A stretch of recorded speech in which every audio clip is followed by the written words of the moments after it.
housekeeping out of the way. All the housekeeping out of the way. I know you're as anxious to hear from her as I am, so let's hear from our main featured artist, Donna E. Perkins. Thank you, Harry. Okay, let me know if there's any feedback from this. The title says a lot about it. It was a time that things seem to have all gone awry, not just in my personal life, but I had a vertebra that broke on me, and I wasn't able to do the show that I had planned. And so I had to switch to these. I had a little surgery, and I'm doing fine, doing better. And but you know, I couldn't at points lift the heavier canvases, so I had to make do with what I could do. So most of the lines here come in part from the human figure in drawing, in a life drawing or situation, and are going back through some of my old photos from life drawing, where I sort of capture a line that really appeals to me, and then I capture another line. And I often have worked with dancers, and you know, so you can't draw the whole thing, but I like that because of the fact that I would get all these lines sort of collected, and then in the studio I would take matte medium and smear those into the canvas, the graphite lines that I had drawn from, and smear those into the canvas, and after they would dry, it would be oil paint. These are watercolors, and they can be done almost anywhere. So what I do with these is I get some interesting colors and just sort of casually on paper, let them sort of flow together and interact. And then after they dry, it's lots and lots and lots and lots of black pen ink. And that is a pigment ink. So they've been sprayed. They should not have problems with the light, but you never want to put any sort of fine art in front of a window, I mean, where there's lots of light on it. So, you know, and it just seems like that the whole world was sort of gone awry too, you know, and not just my own little piece of it. But I'm glad it's up.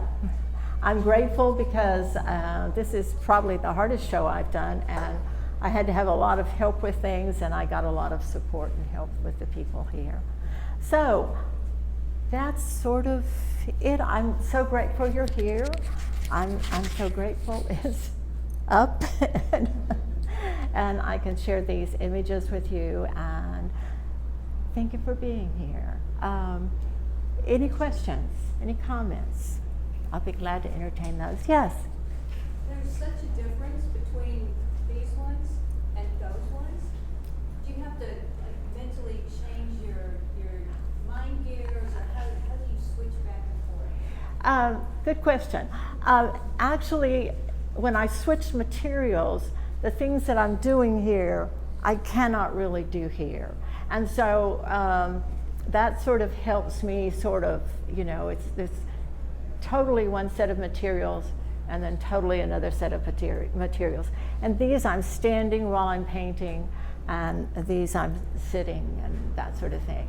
So yes, I know it looks a little different, but there's still lots of anxiety in these.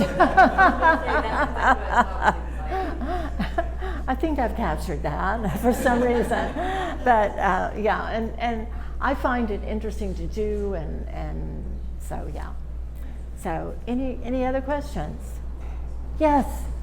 You switched your palette. All the colors are softer now. I know. I don't know that I call that Gone Awry, maybe peaceful or something, but your previous artwork's never been.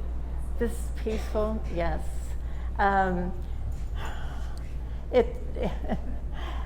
I was pleased with some of the paintings. I mean, I was pleased with actually all of everything I have on the wall. I'm pleased with, but it was a difficult sort of journey, and I'm glad it's done. And I'm thankful you're here. I'm thankful they're here, and you know. So, anything else? Yes, Lucy.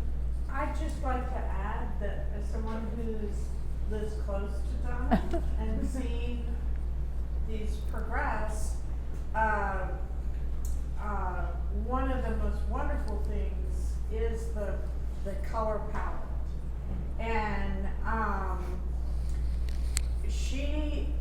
these paintings go through a lot of changes.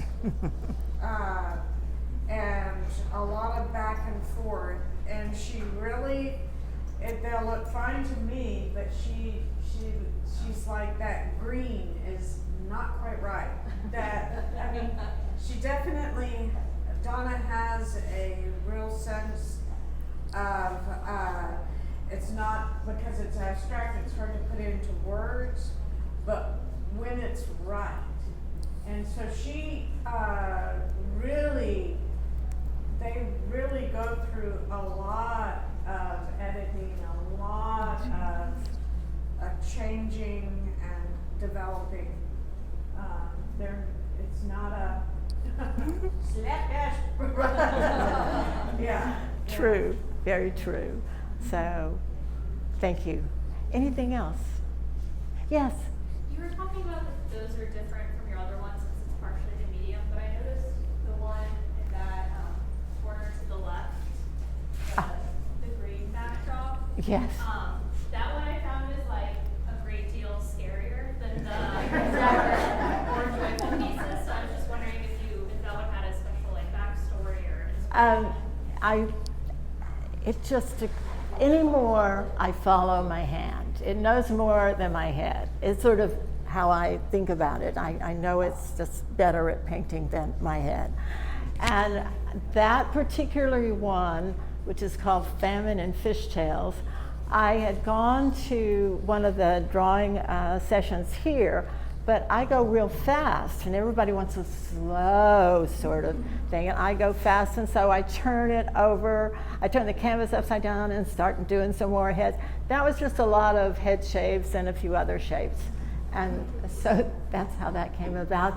And I don't know where that sort of acid green came from, but it seemed to be appropriate at the time.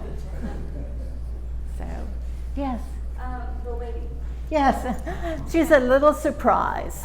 And the one that is, I forget where it is now, but it's the little, it's like the chorus line. She's actually, yeah, okay. Oh yeah. Both of these are small canvases, and I just started them, but I took them to the drawing group here and got some stuff, and then it just seemed to want to be a figure, and the others sort of wanted to be figures, and so that's what happened.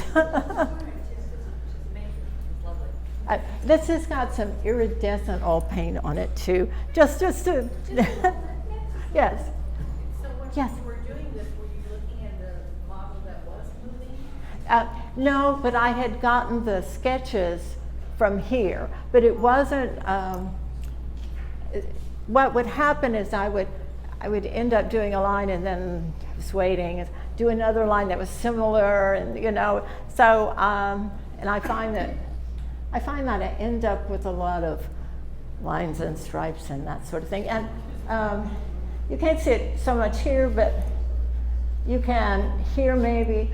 I do that water-soluble graphite at first, and I leave a lot of that, and then, so, any more?